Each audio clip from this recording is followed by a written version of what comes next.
The city lights blurred as I drove, the only noise between us being the hum of the engine. Lauren sat beside me in the passenger seat, scrolling through her phone with her nails lightly tapping on the screen. I hadn't said a word in a while, not since we left the event, not since I saw something that made my stomach churn. I wasn't meant to see it. It was one of those moments when fate pulls a fast one.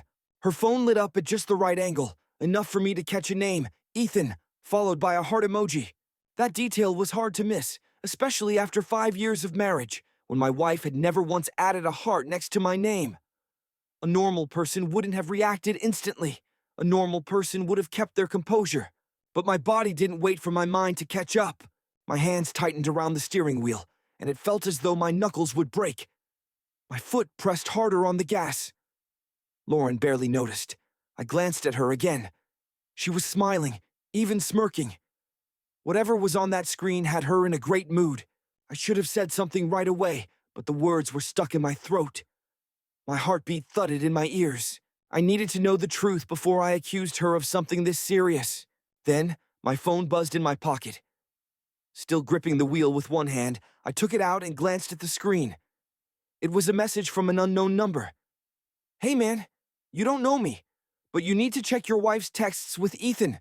My pulse hammered against my chest. My mouth went dry. The world outside the windshield seemed to spin. I didn't even realize I had slammed the brakes until the car behind me honked, snapping me out of my daze. Lauren quickly turned to me, her eyes wide. "What the hell, Adam?" she snapped, bracing herself against the dashboard. But I couldn't hear her, not with the rush of blood in my ears, or the weight of that message pressing down on me like a heavy burden. I inhaled sharply and forced my voice to remain calm. "Who's Ethan?" It was just a name, a simple name. But the second the words left my mouth, I saw it.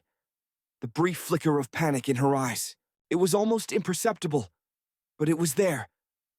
Her mouth opened, then closed. A second too long before she answered. "What?" Not who. Not Ethan. Just what? Like she needed time to think. Like she needed time to lie. I turned fully toward her, gripping my phone so tightly my fingers ached. "Who the hell is Ethan?" And just like that, the atmosphere in the car became heavy, suffocating. The city outside blurred into nothing because I already knew. I knew before she said a word. Lauren blinked twice, then scoffed as if I had asked the most ridiculous question. "Are you serious right now?" she said, tossing her phone into her lap and crossing her arms. "Ethan is just a friend from work, Jesus Adam." She was good, too good. The way she rolled her eyes, the way she acted like I was being unreasonable, was rehearsed, practiced. She didn't even ask how I knew the name. That's what innocent people do. They ask. But instead, she went straight to gaslighting. I wasn't having it. With shaking hands, I unlocked my phone and shoved it in her face. "Then explain this." Her gaze flicked down to the message from the unknown number for a split second. Just one, and her mask cracked. Her throat bobbed as she swallowed, but just as quickly, her face regained its composure, and she let out a sharp laugh. "Oh my God," she laughed. "You're seriously believing some random number over your own wife." She reached for my phone as though to take it, but I yanked it away. "Unlock yours," I shot back. That wiped the smirk off her face. "Excuse me?" she asked. "You heard me," I said. "If he's just a friend, unlock your phone and show me." Her fingers tightened around her phone, her knuckles going white. She didn't speak at first.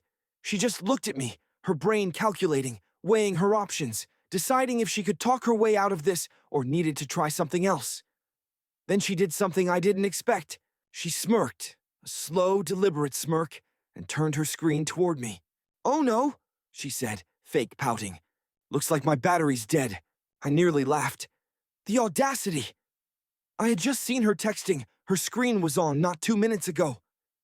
"Give it to me," I demanded. Lauren hugged her phone to her chest. "Wow, so this is what we're doing now? Snooping through each other's phones like insecure teenagers?" She clicked her tongue and shook her head. "I can't believe this." She still thought she could flip the situation on me. I stared at her for a long moment. The woman I had trusted for years, the woman sitting next to me, lying so effortlessly it made my stomach turn. I wasn't even sure who I was looking at anymore. And then, Just as if the universe wanted to make sure I had no doubt left, my phone buzzed again. Same unknown number. If she won't show you, check your phone bill. Look at the call logs. Promise you, man, you deserve to know. I had never checked our phone bill before. Why would I? We were married. We shared everything. There was never any reason to doubt her. But now, I didn't need her to unlock her phone.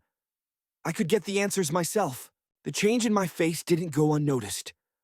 Lauren saw the exact moment I realized I could find the truth on my own. And that's when she snapped. You know what? She said, suddenly sharp. Pull the car over. What? I said. Pull the car over. She practically yelled, her eyes flashing with something I couldn't place. Panic, anger, desperation. Maybe all of it. I should have kept driving, should have let her stew in her guilt. But part of me wanted to see what she would do, what she would say, now that we weren't trapped in a moving vehicle together. So I pulled over.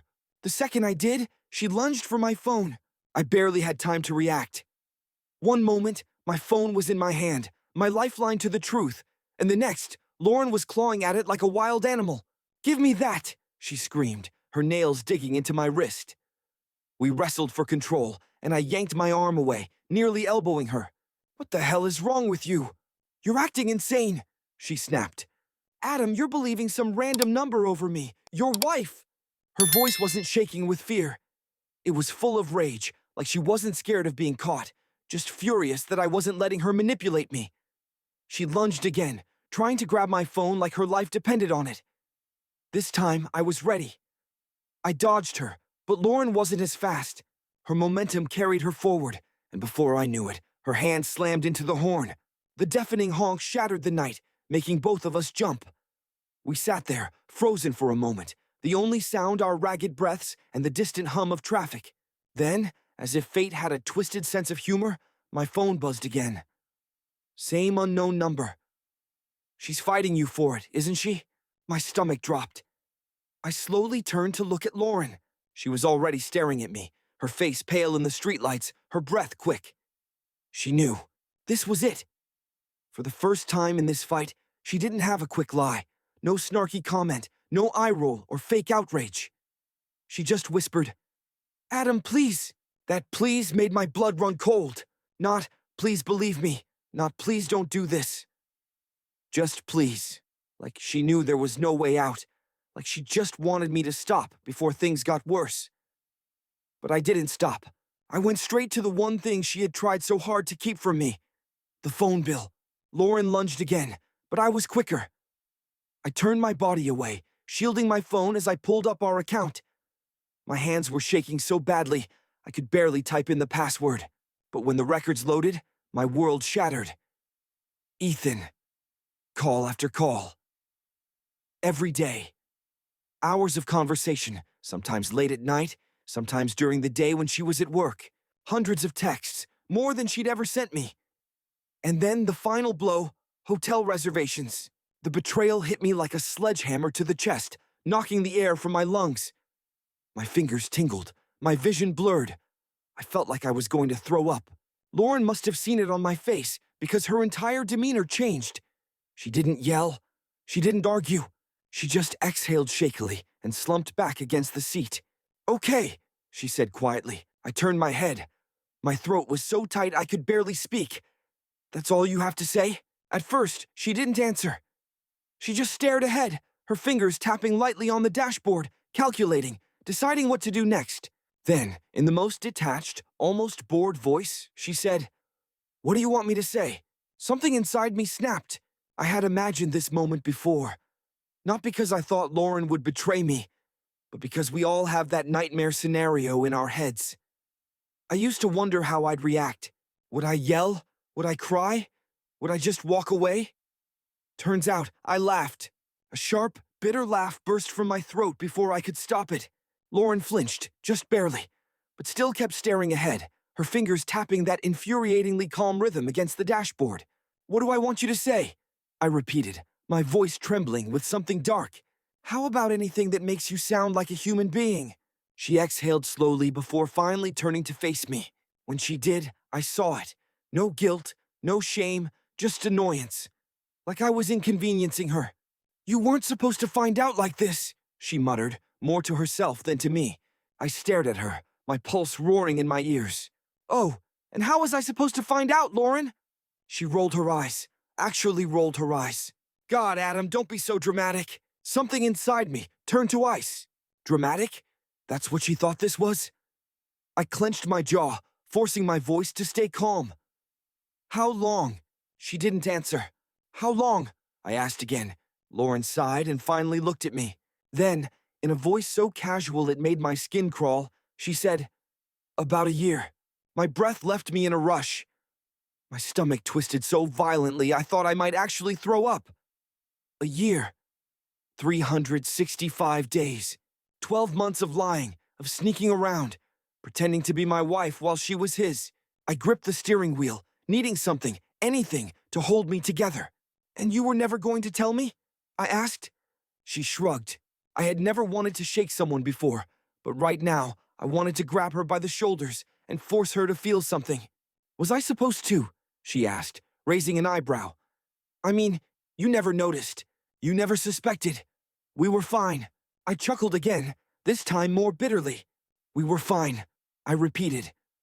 Lauren sighed, speaking to me like I was a child. Adam, let's not do this. It happened. You know now, so what do you want to do about it? Her casual tone, the utter lack of remorse, broke something inside me. She had already moved on. For her, this conversation wasn't an apology. It was just an end. And not even a dramatic one, just a formality. She was acting like she was letting me go, as if she had already decided we were finished and was just waiting for me to realize it. I had never felt hatred like this before. I turned off the car, unbuckled my seatbelt, and opened the door. Lauren frowned. Where are you going? She asked. I looked back, locking eyes with her for a moment. Pack your things, I said. For the first time that night, she looked surprised. Lauren blinked once, and I saw something in her eyes. Real emotion, not fake outrage or practiced annoyance, but a flicker of fear. Not fear of losing me, that would require caring, but fear of consequences. She hadn't expected this. She thought I might yell, maybe cry, maybe punch a wall, but she didn't expect me to be done. I stepped out of the car, slamming the door behind me. I could hear her unbuckling her seatbelt, hurrying to follow me. Adam, wait! She called, her heels clicking against the pavement. Can we just talk for a second? I didn't stop. We were in the parking lot of our apartment complex now, the cold night air stinging my lungs. Lauren caught up, grabbing my arm. I ripped it away, as if her touch were poison. Talk? I repeated, my voice low and dangerous. Oh, now you want to talk? After a year of sneaking around behind my back? After lying to my face tonight? After fighting me for my own phone? Now you want to talk? She exhaled sharply, looking away like she was annoyed again. You're making this a bigger deal than it needs to be. I laughed, actually laughed. A bigger deal? I shook my head in disbelief. Lauren, you cheated on me for a year. You humiliated me. You stole time from me I can never get back. So tell me, how exactly am I supposed to react? Her jaw clenched. People make mistakes. I took a slow step closer, my voice shaking with pure rage. A mistake? I hissed. A mistake is one time. A mistake is a drunken kiss, a stupid decision, something you regret the second it happens. I pointed at her. You made a choice, over and over and over again. A mistake is an accident. What you did was a lifestyle. She rolled her eyes. Oh my God, Adam, she said. And that was it, the final straw. I turned sharply, storming up the stairs to our apartment, leaving her behind. She called my name again, but I didn't stop. I didn't wait. I threw open the door and went straight to the bedroom. Everything in here felt like a lie. The bed we shared, the pictures on the walls, her clothes in the closet, her perfume on the dresser. I grabbed the nearest suitcase and began tossing her things into it. Behind me, I heard her enter, breathing heavily, probably from running up the stairs. But I didn't care. Are you serious right now? She demanded. You're actually throwing me out? I didn't stop. I grabbed handfuls of clothes, shoes, makeup, anything that belonged to her, and shoved it into the suitcase. Lauren scoffed. Jesus Christ, Adam, where am I even supposed to go? I paused, slowly turned toward her, and in a voice so cold it didn't even sound like mine, I said, I don't give a damn. Her mouth opened and closed, and for the first time that night, she had no words. She stood there, arms crossed, watching me pack her things like she was bored. No heartbreak, no regret, just mild inconvenience. You're being so dramatic, she muttered, rubbing her temples. I ignored her. I grabbed more of her clothes, yanking them off the hangers so fast the plastic snapped. She could call me dramatic all she wanted, but it didn't change the fact that she was leaving tonight. She let out a bitter laugh. Wow, 8 years together, and this is how you handle things? Like a child throwing a tantrum? Something inside me burned white hot. I turned to her, gripping a handful of her dresses so tightly my knuckles ached. A tantrum, I said, my voice eerily calm. No, Lauren, a tantrum would be smashing your phone. A tantrum would be showing up at Ethan's house and dragging his ass out by the collar. Her jaw tightened. I let out a humorless chuckle. But I'm not doing that, am I? I'm just making sure the woman who spent a year lying to me, sleeping in my bed while sneaking off to his, gets the hell out of my house. She rolled her eyes again, but this time it wasn't as confident. I could feel it, the shift. She was realizing she didn't have control anymore. I zipped up the suitcase, yanked it off the bed, and shoved it into her arms.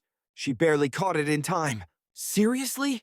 I stepped closer, lowering my voice. Get out, she scoffed, shaking her head. You really think it's that simple? That you can just throw me out and we'll never talk again? Yes, I replied. She laughed again, but there was an edge to it now. What about the lease, Adam? My name's on it too. I smirked. Good news. I already texted the landlord. Told him I'd cover the break fee. So guess what? As of tomorrow, this place isn't yours anymore. Her lips parted slightly. You didn't... Oh, I did. Lauren's face twisted as she processed the news, cycling through a dozen different emotions. Then, suddenly, she changed tactics. Her eyes softened, her shoulders relaxed, and just like that, the cold, uncaring woman disappeared, replaced by the one I used to love. Adam, she whispered, stepping closer. Don't do this. We've been together for so long. We don't have to throw it all away like this. I almost laughed in her face. There she was, the real Lauren, the manipulator, the liar, the woman who could flip a switch when it suited her. I tilted my head. We don't? She reached out, grazing her fingers over my arm. We can talk about this. We can fix it. Her voice was honeyed now, thick with fake sweetness. I still love you. I stared at her, then smiled. I said the cruelest thing I've ever said to another human being. Lauren, I murmured, leaning in slightly. You don't love me. She blinked. I cut her off. You loved that I was easy to lie to. You loved that I never questioned you. You loved that I was predictable, that I was your safe option. But me, the actual me, you haven't loved me for a long, long time. Silence. She swallowed, opened her mouth, closed it again. For once, she had no lie to hide behind. I took a deep breath, nodding toward the door. Now get the hell out. And this time, she actually left. Lauren didn't slam the door when she left. She didn't scream, cry, or make a scene. She just walked out, suitcase in hand, shoulders stiff. She glanced back once, like she was expecting me to stop her. I didn't. The second the door clicked shut behind her, a strange feeling washed over me. Not relief, not sadness, not even anger, just emptiness. I had spent the last few hours burning our entire relationship to the ground, but now that the fire was out, I was standing in the ashes, wondering what the hell I was supposed to do next. For a while, I just stood there, staring at the door, listening to the sound of my own heartbeat. Then my phone buzzed.